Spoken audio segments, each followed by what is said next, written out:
not sympathetic. I think I sent out one of your great pieces to every single newspaper in Nebraska, and only 3 would publish it. And one, they had to call Deb Fisher's campaign and get her to put something out. And I said, do you ever call us? They said, well, this is different. This is, we have to do this because of our advertisers. If we were just to print one, pro-Democratic candidate. So doesn't do any good to whine. We're not whining. We're just saying this is the lay of the land, and we have to deal with it, and we have to overcome it. It's very important that Nebraska get back on track after we've now had 15 years of the same folks running the state capitol, and it's been a disaster. And it seems about once a week we read about how many millions of dollars through incompetence or waste has been lost, and whether it was the Beatrice State Development Center, which was the crown jewel for the country of taking care of vulnerable adults, that was just dissipated, whether it was losing money. And now we have this incredible fiasco going on where in Affordable Care Act, we're going to be paying the taxes, but we're not going to get the benefits, and we're not going to have a health insurance exchange, and they won't even allow a vote on the floor because they know that would pass. And so it's just money going away. In California, the rates are lower.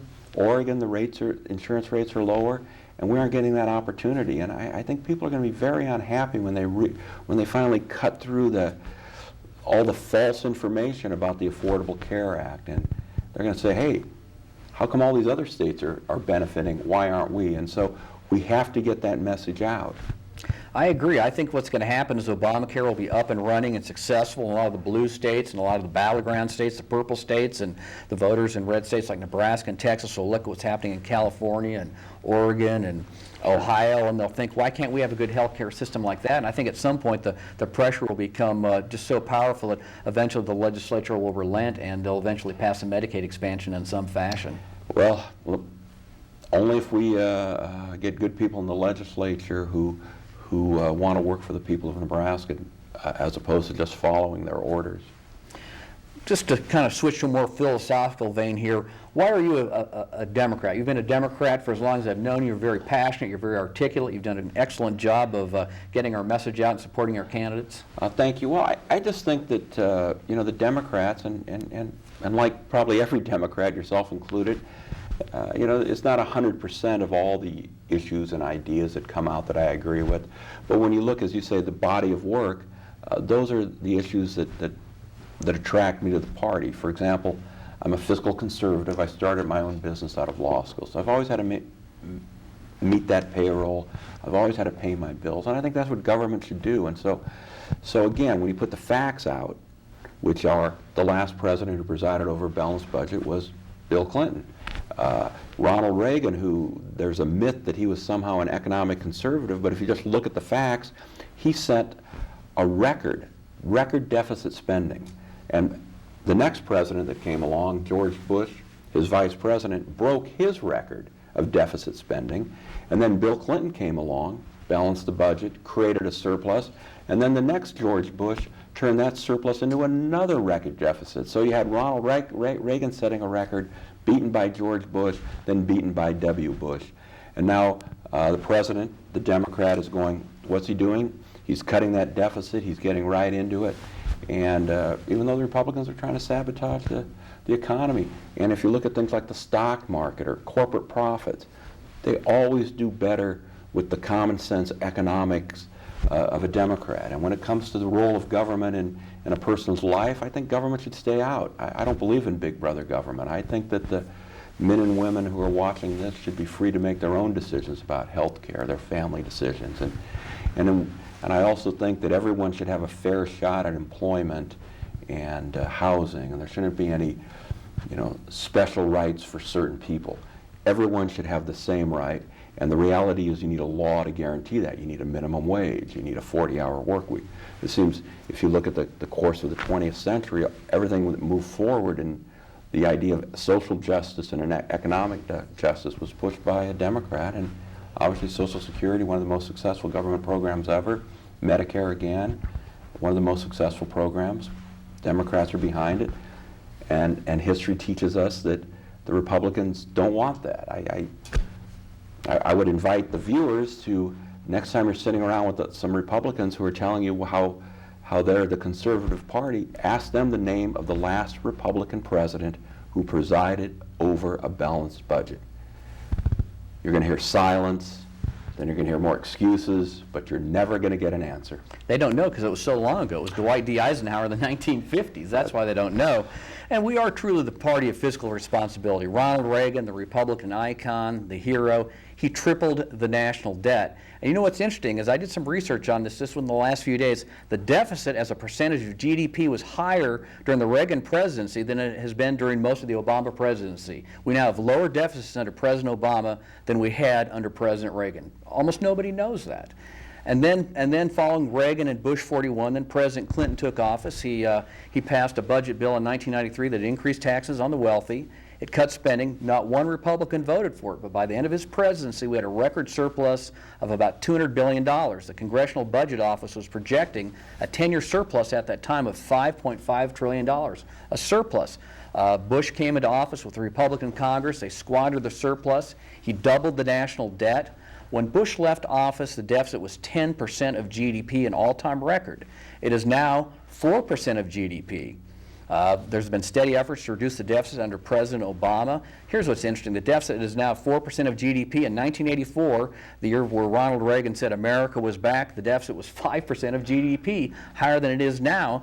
And by the time President Obama leaves office, the deficit will be 2% of GDP, a level lower than that recommended by the Simpson-Bowles Commission, which is supposedly the gold standard on deficit reduction. Right, and that's GDP, of course, gross domestic product. Correct, exactly. And that percentage. And I guess, it's so interesting. And again, I suppose another way of looking at things, I think most people are reasonable people. And if they get the facts, they look at it. And so in 1993, not only did every Republican vote against that budget bill, they predicted doom and gloom and, oh my goodness. I had a Republican friend saying it was the end of the world. And what happened? We had this millions and millions and millions of jobs were created. Stock market went flying. It was a very good time. And then, of course, the next predictions of the Republicans were in 2001 and then in 2003 that these Bush tax cuts were going to create jobs. We're going to help cut the, they said they're going to pay for themselves and cut the deficit. Cut the deficit that they had created, and of course they were completely wrong. We almost had a recession. Excuse me, a depression. We had the Great Recession. And what I don't get is, in any other world, if your doctor said to you, "We have to amputate your leg because of this growth," and then he comes back and says, "Oh, we cut the wrong leg," and then you wouldn't go back to him. If your lawyer said, "Oh, don't worry about that, just go down, nothing will happen, you don't need to go to court," and then there's a judgment entered against you for $1 million, you'd say, "I'm getting another lawyer." But yet politicians, Republican politicians and the commentators get away with almost always being wrong. If you look at what the predictions were in 1993, we found that those Republicans were just wrong. You can go back now through Google and see it, and if you go back to what George Bush and all the Republicans were saying in 2001 and 2002 and 2003, they were wrong. And that's before we even get to the foreign policy of Iraq and the disaster that was Iraq, And so going to war based on false information. So, when I see someone like Bill Kristol, I think I always like to call him Bill, always wrong Kristol, or He has a reign of error unparalleled by any commentator. Bill Kristol said for the Iraq War, it was pop psychology that Sunnis and Shiites did not get along in Iraq, that we would be greeted as liberators. Or George Will, almost always wrong. And it's almost like, and back to fundraising, those of you in the financial industry, you should be sending money into the Nebraska Democratic Party, because right now,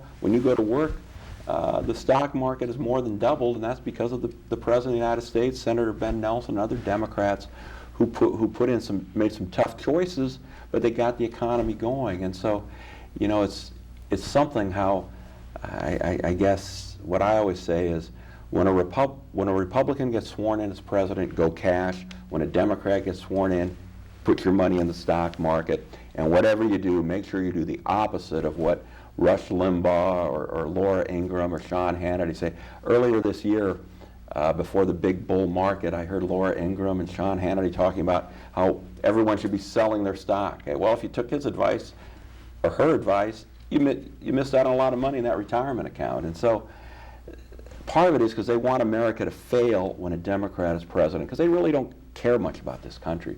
They just care about their profits, and they know that they can't give any credit to a Democrat or an administration, and so they're hoping that things go bad. I mean, they've admitted it. Rush Limbaugh, I want the country to fail. Oh yeah, in 2009, Rush said, I want the stimulus bill to fail. I hope it prolongs the recession, he said. Rush also said he hopes that Obama fails at everything he does. Right. The president, I mean, it's remarkable to me that someone could make those comments and still, have so many followers. I mean, why would he want the men and women who are watching this to have to endure economic calamity just so he can sell advertising? Yeah, it's outrageous. But I mean, when it comes to the stock market, Bloomberg did a study about a year ago, and they looked at the presence of both parties going back to 1962. It was a 50-year period, 62 to 2012. If you'd invested $1,000 in the stock market during the Democratic presidencies during that period, your $1,000 stake would be worth $10,000. But if you invested that $1,000 in the presidencies of Republican presidents, that stake would only be worth $2,000. Right.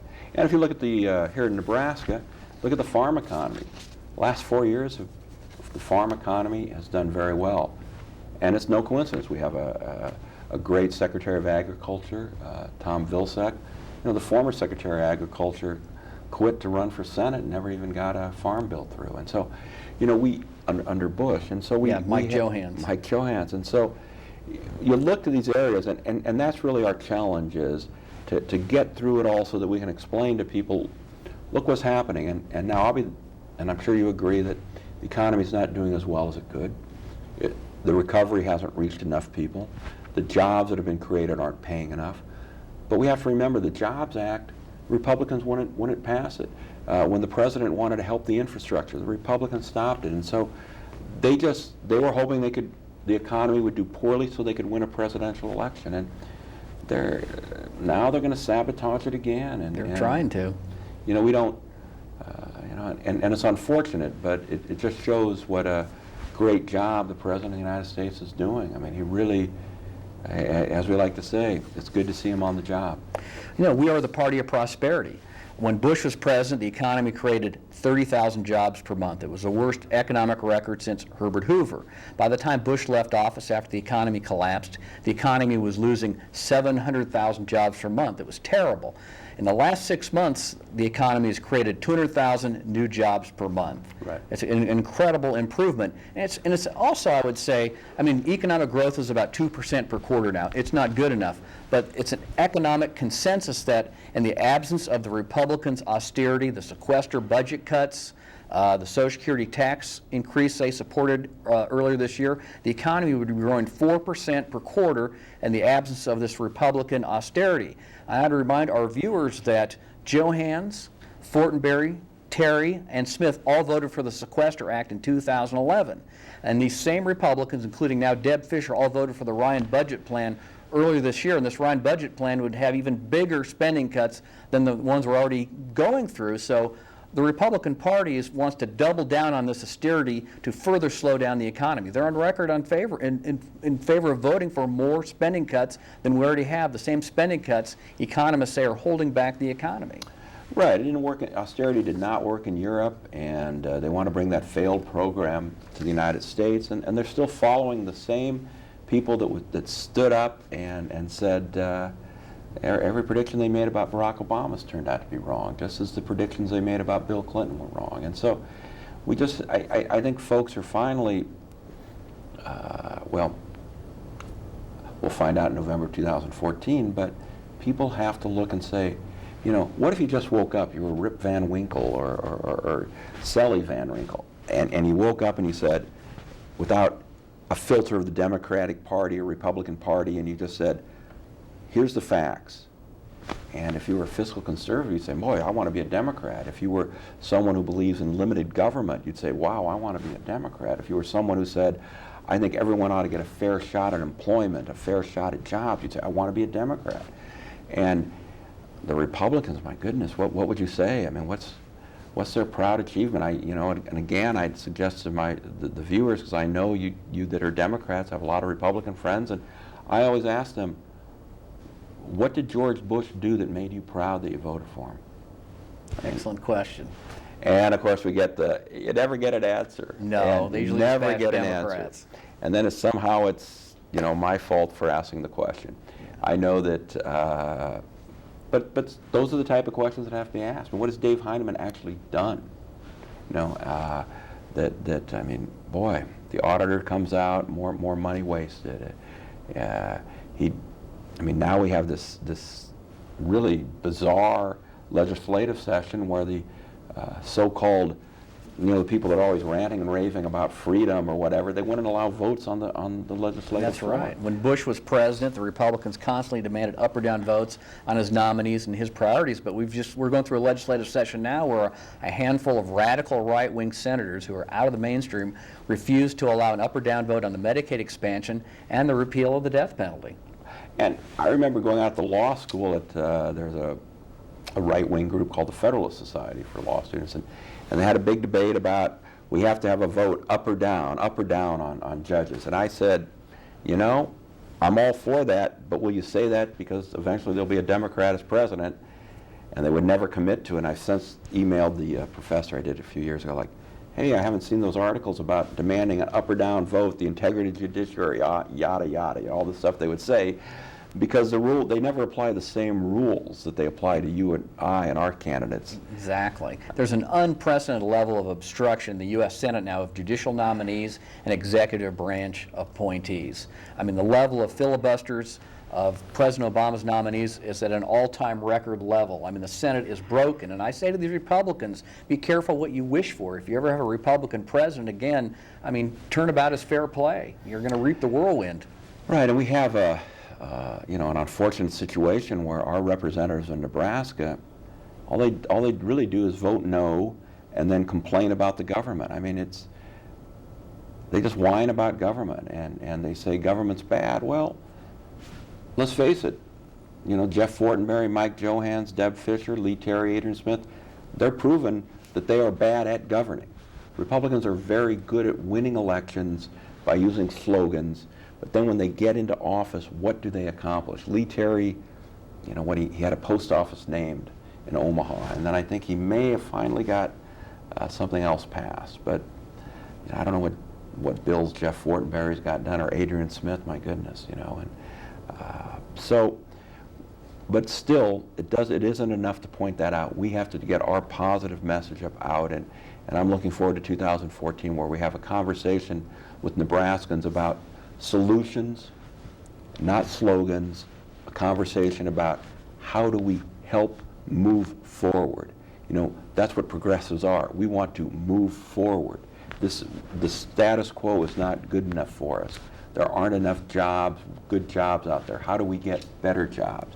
The healthcare situation, although it's getting better, or should get better with the Affordable Care Act, how do we make that even better? How do we make certain that the doctors and the hospitals are well paid? I mean, we want our doctors, if you're me, I like to say, I want my pilot and I want my doctor to be the best paid because they got my life in their hands. And we have to make certain that physicians who spend 4 years in medical school, residency, run up tremendous amount of debt, they have to know they're going to get paid by everyone who goes in there. The idea that a certain number of people, they have to do charity care, that's wrong. They shouldn't have to do charity care. They should get paid.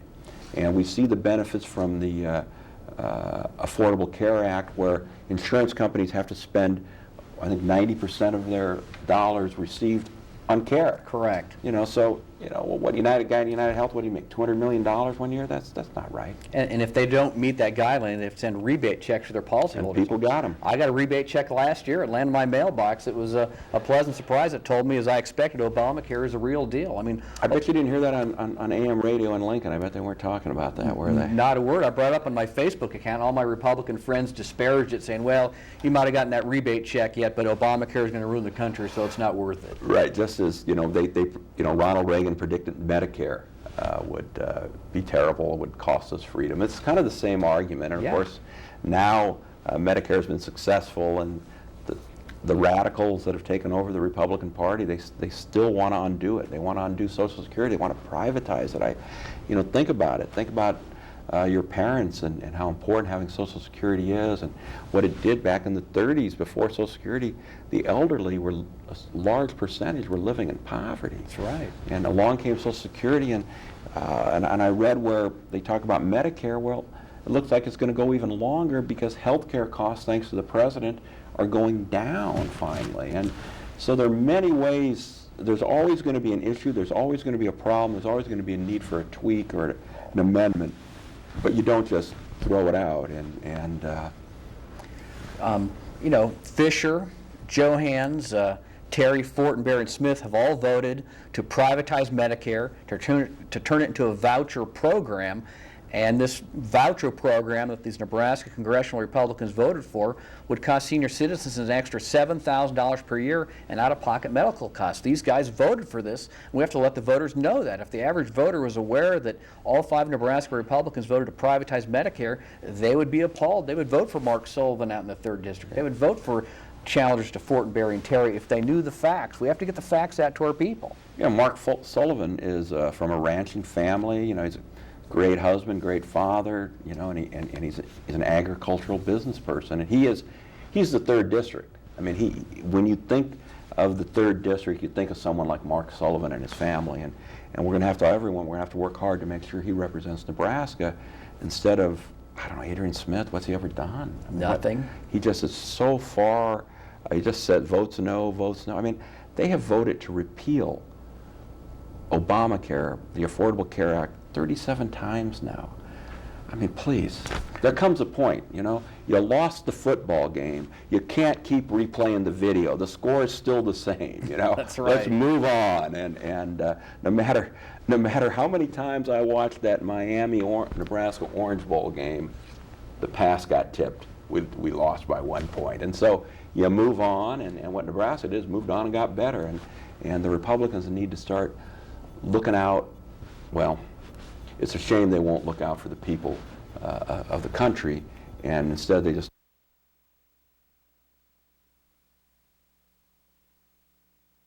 think there are a number of things. And I know that what I think the state party has to do is we have to build an infrastructure to raise money, and we just have to do that. There's no way around that, and that is a priority that we have to have in place so that when somebody's watching this right now and they might be thinking about running for legislature, they have to know that there exists a party that's there, can give them support. They want to run for the county board.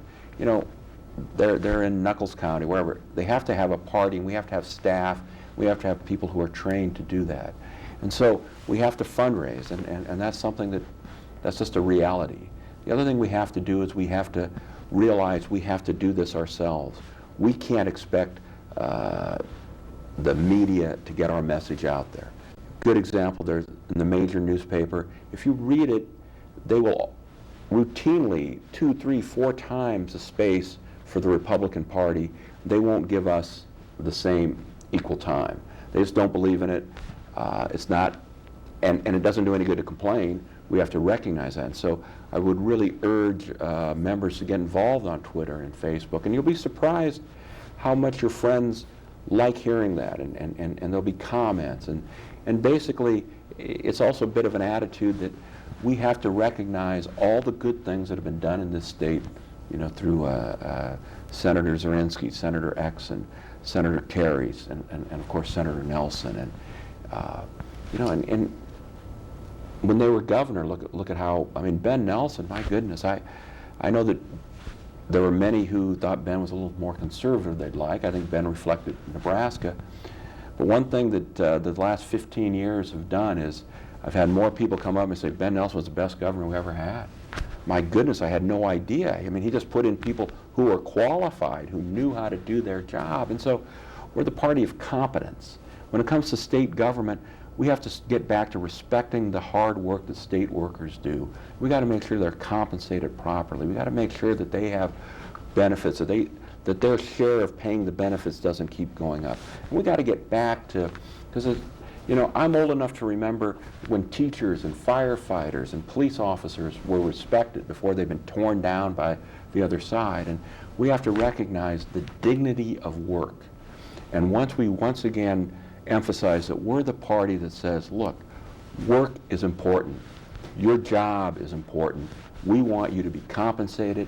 We want you to be able to take care of your family. We want you to be able to buy a home. We want you to be able to take your, get your child to school, and that comes through collective bargaining, you know, respecting the rights of workers to organize, respecting the rights of families, respecting the rights of people to love whoever they want to love, and to move forward and to get away from all of this divisiveness and this negative anti-government.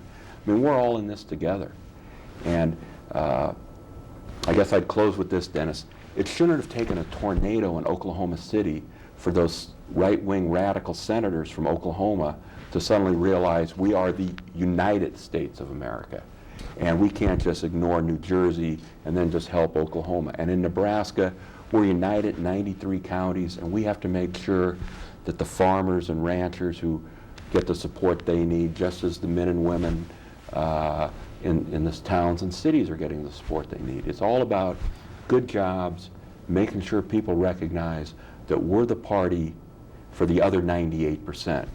If you're wealthy, if you're making $1 million a year, turn this off. We're not your party. But if you have to go to work tomorrow, and if you're concerned about paying your bills, we're there for you. Absolutely. Well, thank you very much for your interview. Vince, thank you very much for the interview. Right. Thanks for having me. Thank you. You bet. My pleasure. Thanks again.